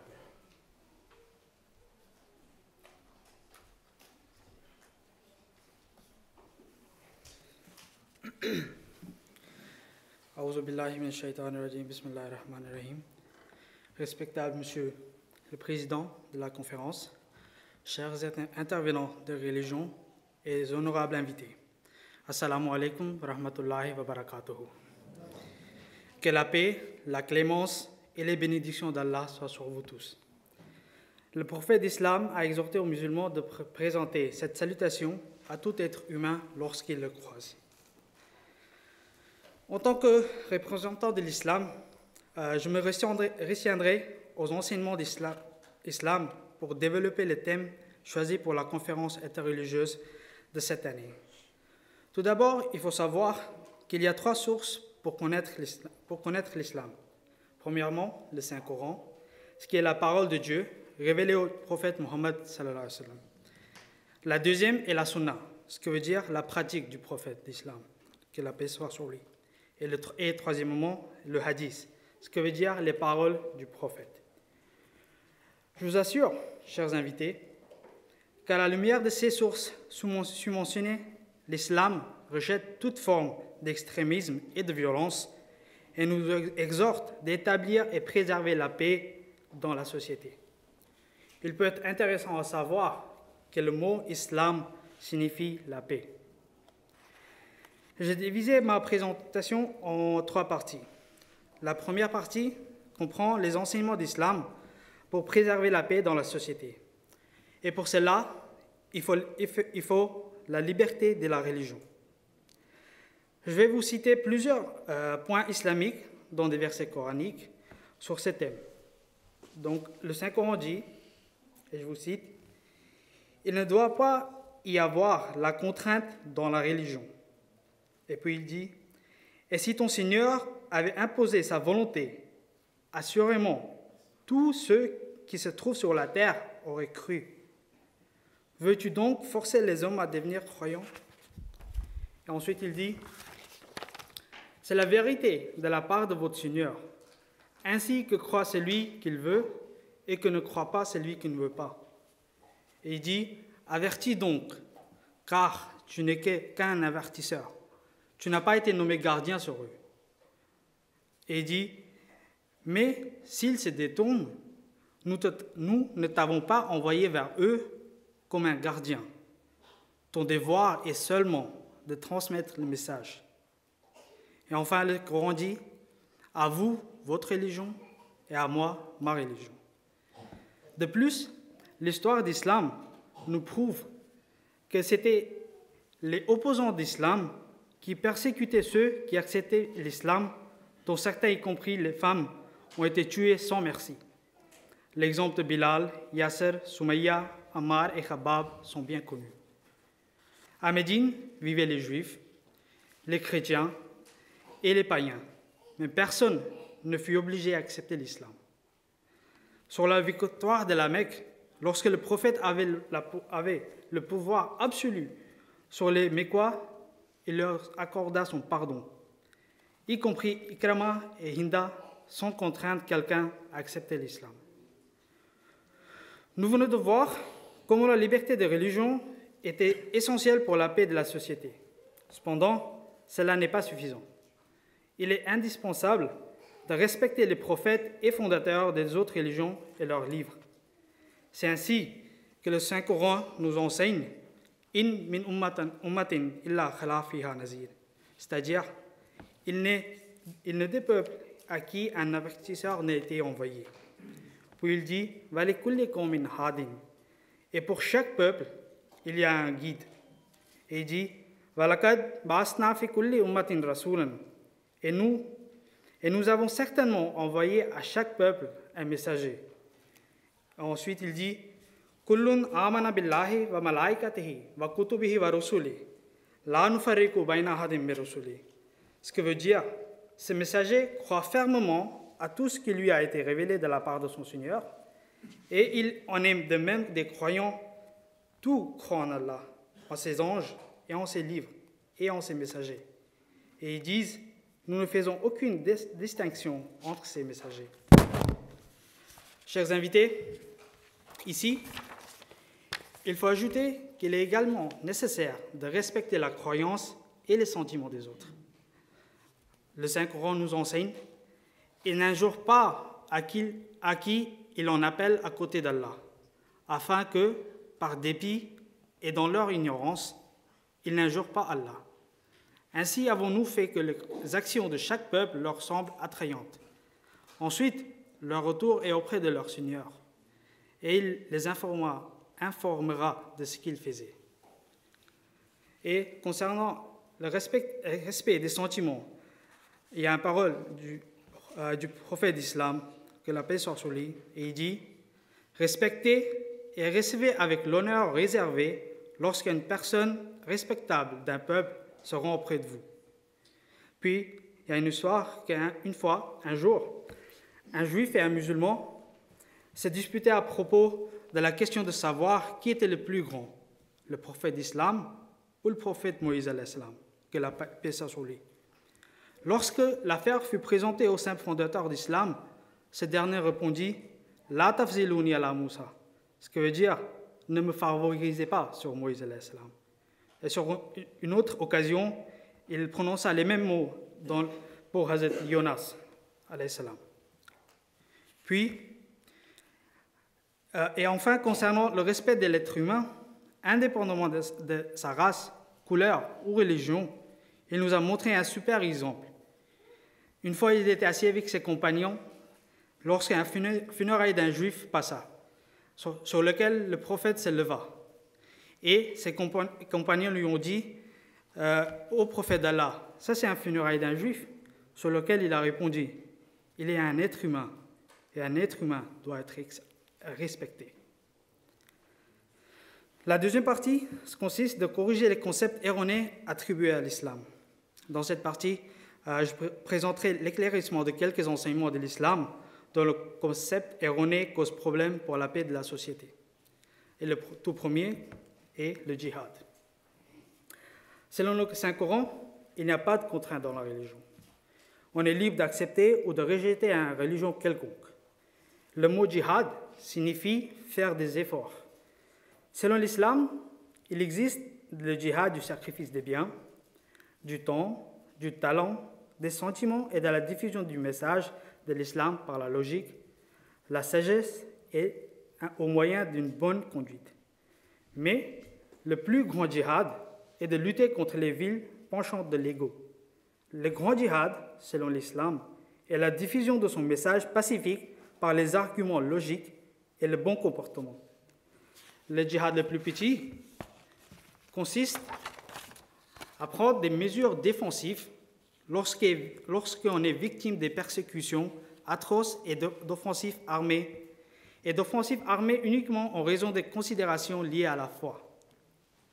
Mais dans ce cas, beaucoup de conditions doivent être observées. Par exemple, au cours d'une guerre, l'islam interdit de tuer les femmes, les vieillards, les religieux, de détruire et de brûler les lieux de culte et même les arbres. Et il est catégoriquement interdit aux musulmans d'entamer le combat, voire d'avoir envie de confronter l'adversaire. Ensuite, il y a le blasphème. Il faut savoir qu'il y a différentes catégories de blasphème. La première contre Dieu, puis contre les envoyés de Dieu, par exemple Marie, Jésus, Moïse. Ensuite, et les autres religions, les autres prophètes des religions.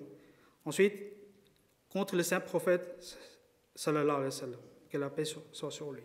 Mais sachez que dans le Saint-Coran, dans aucun de ces cas, il n'y a aucune punition corporelle. Au contraire, le Saint-Coran nous dit « Et quand tu verras ceux qui plaisantent avec nos signes, alors détourne-toi d'eux jusqu'à ce qu'ils changent de conversation.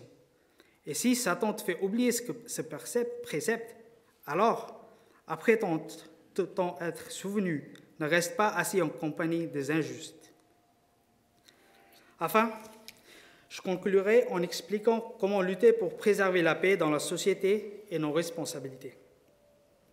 Il faut d'abord savoir qu'il existe plusieurs catégories d'extrémisme et de discrimination. Par exemple, la discrimination politique, diplomatique, sociale, économique, sportive, médiatique, journaliste, laïque et religieuse. Les valeurs positives de toute religion de la société doivent être diffusées au grand public sans aucun préjudice. Par exemple, à la suite des versets sataniques, les caricatures danoises, les caricatures des Charlie Hebdo, le film anti-islam réalisé par un Américain, nous avons essayé de contacter maintes fois la presse écrite, radio et médias pour présenter le vrai islam qui est pacifique et tolérant. La réponse était nul aux promesses de contact. À demain ou très prochainement. Ensuite, l'acte, ce qui est essentiel, est que l'acte d'un individu ne doit pas être médiatisé comme l'enseignement d'une religion. Comme l'acte d'un hindou n'est pas attribué à Krishna, que la paix soit sur lui, ou hindouisme. L'acte d'un juif n'est jamais attribué à Moïse, que la paix soit sur lui, ou judaïsme. Ainsi de suite. Alors, pourquoi attribuer un acte d'un musulman à son prophète Mohammed, que la paix soit sur lui, ou à l'islam? Et s'il habite en France, ou s'il a la nationalité française, pourquoi ne pas dire un citoyen français l'a fait? Ensuite, il serait sage que l'honneur des fondateurs de toutes les religions doivent être établis et protégés par la loi. Sans parler de ce qui s'est passé dans le passé lointain, je pense que ce qui a été produit en forme des versets sataniques, caricatures danoises ainsi que de celles de Charlie Hebdo, et le film réalisé aux États-Unis, ou la loi de l'interdiction de la voile intégrale. Est-ce que ces exercices, au nom de la liberté d'expression ou des valeurs, ont pu renforcer l'unité à l'humanité? Est-ce que le monde a pu s'éloigner du désordre et du danger d'un conflit global? Est-ce que le mur de haine entre les musulmans et les autres a pu être démoli? Tout cela n'a fait que mettre de l'huile sur le feu. Il serait mieux si, à la suite de ces soi-disant chefs d'œuvre artistiques, la réaction de tous les dirigeants politiques du monde était catégorique et découragée pour leurs auteurs. Je vais vous lire un extrait d'un des ouvrages du fondateur du mouvement Ahmadiyya en islam. Il présente un principe d'or de l'islam dans son tout dernier ouvrage intitulé « Message de paix », en disant « L'islam est cette sainte et paisible religion qui n'a jamais attaqué le fondateur d'aucune communauté. Et le Coran est ce livre distingué qui a posé la fondation de la paix parmi les nations et qui a reconnu les prophètes de chacune d'elles. Seul le Saint-Coran, parmi les écritures du monde entier, peut dire fièrement qu'il enseigne la doctrine suivante concernant le monde. Nous croyons en tous les prophètes du monde et nous ne faisons aucune distinction entre eux, acceptant les uns et rejetant les autres. Quand on nomme un livre divin qui contient un tel enseignement contribuant à la paix, le Saint-Coran ne restreint pas la bonté de Dieu à une seule race. Il reconnaît tous les prophètes de la maison d'Israël, de même que tous les prophètes qui vinrent au monde, quel que soit l'endroit, l'Inde comme la Perse ou tout autre pays. Il n'accuse aucun d'entre eux de menteur ou d'imposteur. Au contraire, il soutient que tous les pays, tous les peuples reçurent la visite des prophètes, posant ainsi la première pierre vers la construction d'une paix mondiale. Mais il est pénible de voir que toutes les nations insultent ces mêmes prophètes de la paix et les regardent avec mépris. Concernant la question de l'intégration, la diversité existe dans notre univers et elle assure la beauté de notre monde. La nature humaine exige la diversité dans tous les aspects de la vie. Est-ce qu'il est politiquement sage de supprimer cette diversité faite par la culture, la tradition, les mœurs, la coutume et la religion des citoyens d'un pays au nom de l'intégration ou au nom des valeurs d'un pays quelconque? Maintenant, je voudrais mentionner quelques enseignements du Saint-Coran qui présentent une société hétérogène mais harmonieuse, comme un bouquet de fleurs. Ces principes sont aussi valables pour éradiquer toute discrimination éventuelle. Le Saint-Coran dit « Ô homme, nous vous avons créé d'un mâle et d'une femelle, et nous avons fait de vous des clans et des tribus, afin que vous puissiez vous reconnaître. En vérité, le plus honorable d'entre vous aux yeux d'Allah est celui qui est le plus juste parmi vous. Assurément, Allah est omniscient, tout conscient. Ô vous qui croyez, évitez d'avoir trop de soupçons, car dans certains cas, le soupçon est un péché. Et n'espionnez pas, et ne médisez pas non plus les uns des autres. L'un de vous aimerait-il manger la chair de son frère mort? certainement vous en auriez horreur. Et craignez Allah. Assurément, Allah est celui qui revient très souvent avec compassion. Il est miséricordieux. Et enfin, à cet égard, sur l'égalité vraie, je vais présenter que quelques parties d'un sermon du prophète de l'islam, connu comme le sermon d'adieu. Et par ces mots bénis, je terminerai mon discours. Dans la 9e année de l'Hégire, le prophète partit pour accomplir le pèlerinage à la Mecque. À Mina, il fit le discours suivant. Ô hommes, Dieu a rendu vos vies et vos possessions sacrées contre les attaques des uns et des autres, jusqu'au jour du jugement. Tous les hommes, à quelque nation ou tribu qu'ils appartiennent, et quelle que soit leur place dans la société, sont égaux. Tandis qu'il disait cela, le prophète leva les mains et joignant les doigts d'une main avec les autres, il ajouta « Les êtres humains sont égaux entre eux. Nul n'a aucun droit, aucune supériorité à revendiquer sur les autres. Vous êtes comme des frères. » Alors, le saint prophète déclara « De même que ces mois est sacré, cette terre inviolable et ce jour saint, de même Dieu a fait la vie, les biens et l'honneur de chaque homme sacré. Prendre la vie d'un homme ou ses biens ou attaquer son honneur est aussi injuste et mal que de violer la sainteté de ce jour, de ce mois et de ce territoire. Ce que je vous commande aujourd'hui n'est pas valable seulement pour aujourd'hui, c'est valable pour tout le temps. Un arabe n'est pas supérieur à un non-arabe, tout comme un non-arabe n'est pas supérieur à un arabe. Un blanc n'a aucune supériorité sur un noir, ni un noir n'a-t-il de supériorité sur un blanc, et ainsi de suite. Finalement, il dit, ce que je vous ai dit, vous devez les communiquer aux confins de la terre. Peut-être ceux qui ne m'ont pas entendu en tireront-ils plus de profit que ceux qui m'ont entendu. Merci de votre attention.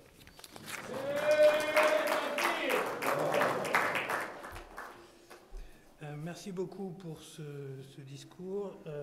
Simplement un ou deux éléments avant de demander à notre président de clôturer cette conférence interreligieuse. Des cadeaux seront remis aux invités avant de quitter la mosquée, ils sont déjà prêts. Ensuite, bien entendu, au grand plaisir du rabbin Meir Malka, il y aura bien entendu des gâteaux et autres dégustations qui vont être mises en place par notre communauté. Ces annonces étant faites, Monsieur le Président.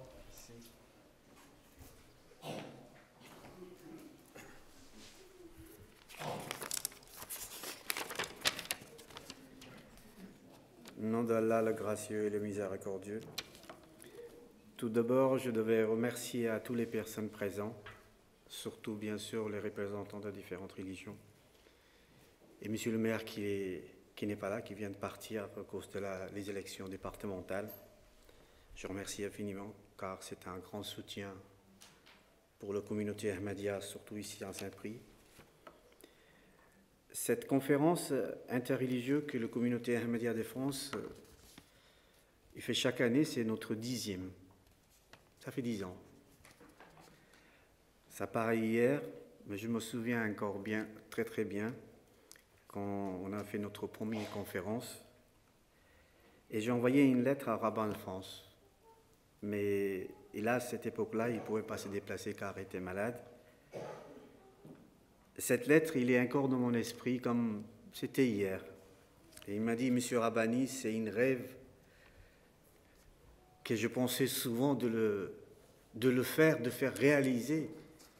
Mais finalement, comme vous l'avez dit, Monsieur Rabbin Tolo, Saint-Prix, il a pris cette place. Félicitations, Monsieur Rabbani. Voilà 10 ans. La communauté Ahmadiyya de France, ce n'est pas uniquement, comment dirais-je, c'est communauté Ahmadiyya, il ne fait pas uniquement en France, c'est dans le monde entier qu'on fait.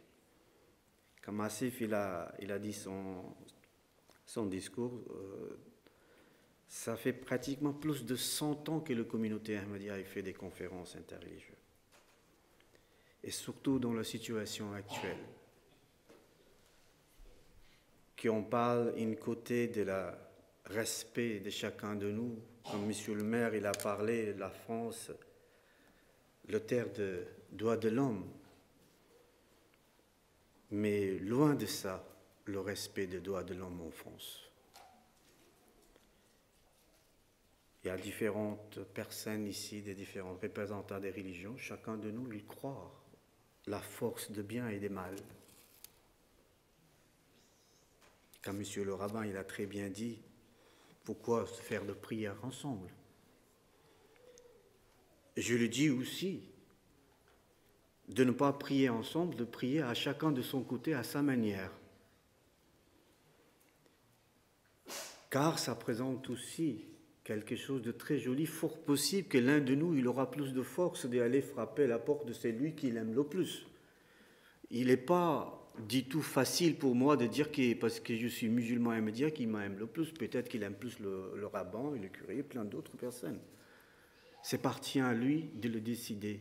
Ni vous, ni moi, ni un politicien, ni des autres, quelle religion il est meilleur ou pas meilleur. Mais je pense aussi, autant que le président de l'association Ahmadiyya de France, on devait être très fidèle vers le pays où on vit. Notre très cher pays, la France, il est très malade. Je ne suis pas né ici, mais je suis bien grandi ici. Mes enfants, ils sont nés ici.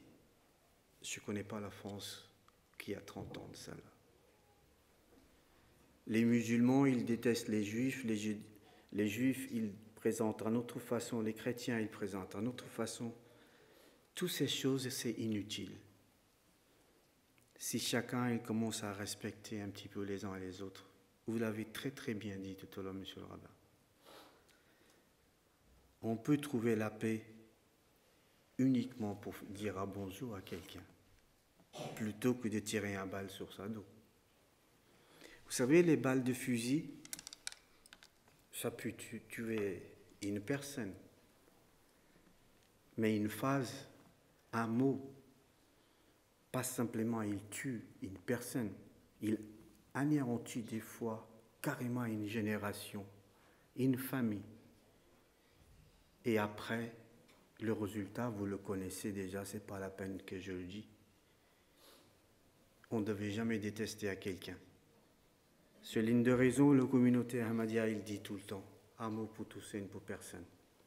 On devait tout le temps sourire, même si on vous frappe. On peut dire que, voilà, je suis très courageux. Je pense, comme dit le fondateur de notre communauté, plus brave, c'est lui qui s'est pardonné. C'est la plus belle chose qu'on peut faire, plutôt que de chercher une revanche. La France, il a besoin de la prière, que la paix et le bonheur, il retrouve leur place, que l'haine, il repart. C'est vrai, ça sera très difficile, Monsieur le rabbin. Vous savez, s'il n'y avait pas la mauvaise odeur, comment on connaîtra le parfum? S'il n'y avait pas le sel, comment on connaîtra le goût de sucre? S'il n'y avait pas le chagrin, on ne connaîtra pas l'amour. Donc ces choses-là, ils devaient vivre ensemble. Mais chacun de nous, il devait faire maximum. Que la société, il retrouve pleinement sa bonheur. Une dernière histoire, Monsieur le rabbin, j'ai beaucoup aimé vos histoires. Moi aussi, je suis fan de ça, croyez-moi. Je lis beaucoup. Une fois, le prophète, il s'est rendu à un de ses compagnons, chez lui. Il avait préparé un très bon repas. Avant de manger, le prophète a dit, « Est-ce que tu as demandé à ton voisin s'il a mangé ?» Il a dit au prophète, « C'est un juif, je ne vais pas l'inviter. » Il a dit, « N'est-ce pas, je te l'avais dit, ton voisin, il a plus de droits que toi-même sur toi. Va le demander s'il avait mangé. » Voilà la valeur fondamentale d'aimer à quelqu'un. Ça, on devait interroger des bouddhistes, des chrétiens, des judaïsmes ou bien des musulmans, Hare Krishna, tout ce qu'il faut comme plat disponible aujourd'hui. pourquoi pas de partager. Je dis souvent, quand il y a des sessions de questions-réponses, certains, ils ont emprunté pour aller vers Seigneur autoroute, certains, ils ont emprunté des routes départementales, certains des routes nationales. Mais finalement, la destination, c'est toujours la même. Je crois que c'est la seule chose qu'on devrait faire. À la fin, une petite pensée pour notre si joli, si magnifique pays, c'est la France. C'est la tradition de la communauté Ahmadiyya. À la fin de chaque session, on fait la prière silencieuse. Mais pas tous ensemble, chacun, à sa manière, sa façon. Certainement, il y a des personnes peut-être qui ne croient pas du tout en Dieu. Mais ces personnes, ils ont plus d'avoir vers les autres, de respecter le sentiment des autres personnes. Je demande à chacun de vous qui est présent ici, ceux qui ont des Ahmadis, ceux qui ont des musulmans, des chrétiens, vous pouvez faire la prière à votre manière. Quelques secondes, quelques minutes. Moi, je lève mes doigts parce que je suis musulman. Vous pouvez faire à votre manière. Je demande à chacun de nous qui sont présents ici, s'il vous plaît, prière.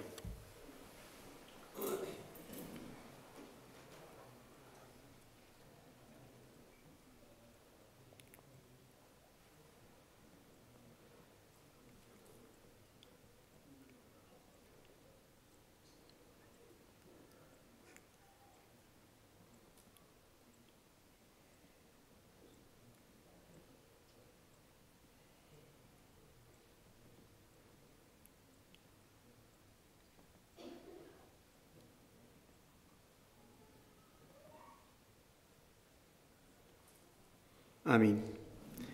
Je vous remercie. Merci beaucoup. Je crois, monsieur le rabbin, les gâteaux, ils vous attendent.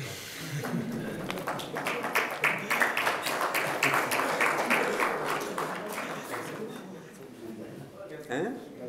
Oui, vous pouvez me ramener, je vais donner moi. Restez ici, je vais vous donner mon cadeau. Amenez-moi les sacs.